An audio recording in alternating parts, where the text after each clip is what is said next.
ഇന്ന് നമ്മൾ പ്രാർത്ഥിക്കുന്നത് ലോകത്തിൽ വിശ്വസിക്കാൻ കഴിയാത്ത ഒത്തിരി ആൾക്കാരുണ്ട്.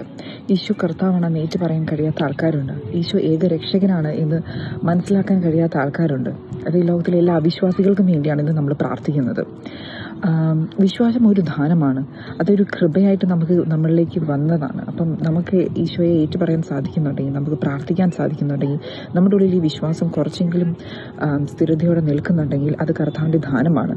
പക്ഷേ എല്ലാം ദാനമല്ലാത്ത മട്ടിൽ അഹങ്കരിക്കാൻ നിങ്ങൾക്ക് അവകാശമുണ്ടെന്ന് പൗലോസ്ലീഹ ചോദിക്കുന്നുണ്ട്.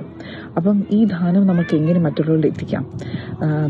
ചിലർക്കൊക്കെ ഒരു ഈശോനെ സ്വീകരിക്കണമെന്ന് ആഗ്രഹമുണ്ടെങ്കിലും അവരുടെ ഉള്ളിൽ ദൈവസ്നേഹം നിറയാൻ പറ്റാത്ത ചില തടസ്സങ്ങളുണ്ട്. ചിലപ്പോൾ അവരുടെ പാപമേഖലകളാകാം, അല്ലെങ്കിൽ അവരിലേക്ക് ആരും ഈശോയെ പ്രഘോഷിക്കാൻ എത്താത്തത് കൊണ്ടായിരിക്കാം. അപ്പം നമ്മൾ ഇവർക്കൊക്കെ വേണ്ടി നമ്മൾ പ്രാർത്ഥിക്കണം. ഒത്തിരി പ്രാർത്ഥിക്കാൻ നമ്മൾ കടപ്പെട്ടവരാണ്. കാരണം ഈശോ അറിയുക എന്നതാണ് ശരിക്കുള്ള സത്യം. 1 തിമോത്തിയോസ് 2:4-5 ഇങ്ങനെ പറയുന്നുണ്ട്: എല്ലാവരും രക്ഷിക്കപ്പെടണമെന്നും സത്യം അറിയണമെന്നുമാണ് അവിടുന്ന് ആഗ്രഹിക്കുന്നത്.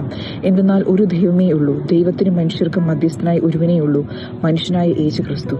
അതായത് ഈ സത്യം അറിയണമെന്ന് ഈശോ ആഗ്രഹിക്കുന്നുണ്ട്. ഈ ആഗ്രഹം ശരിക്കും പറഞ്ഞാൽ ഈശോയ്ക്ക് പൂർത്തിയാക്കാൻ പറഞ്ഞാൽ നമ്മൾ ഓരോരുത്തരും കൂടിയാണ് സാധിക്കുന്നത്. അപ്പം ഈ അവിശ്വാസത്തിന് ഓരോ വ്യക്തികൾക്ക് തടസ്സമായി നിൽക്കുക, അവർക്ക് വിശ്വസിക്കാൻ കഴിയാത്തതിന് തടസ്സമായി നിൽക്കുന്നതിന് ഒത്തിരി പ്രാർത്ഥന വേണം. പരിശുദ്ധാത്മാവ് അവരുടെ മേൽ വന്ന് നിറയണം.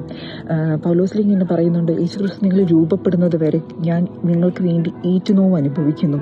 നമ്മളൊന്ന് ആലോചിച്ച് നോക്കണം, നമ്മൾക്കും ഇതുപോലെ ഒരു വിഷമം അനുഭവിക്കുന്നുണ്ടോ? നമ്മൾ ഇതുപോലെ മറ്റുള്ളവർക്ക് വേണ്ടി, അവന് വേണ്ടി ഞാൻ ദാഹിക്കുന്നുണ്ടോ?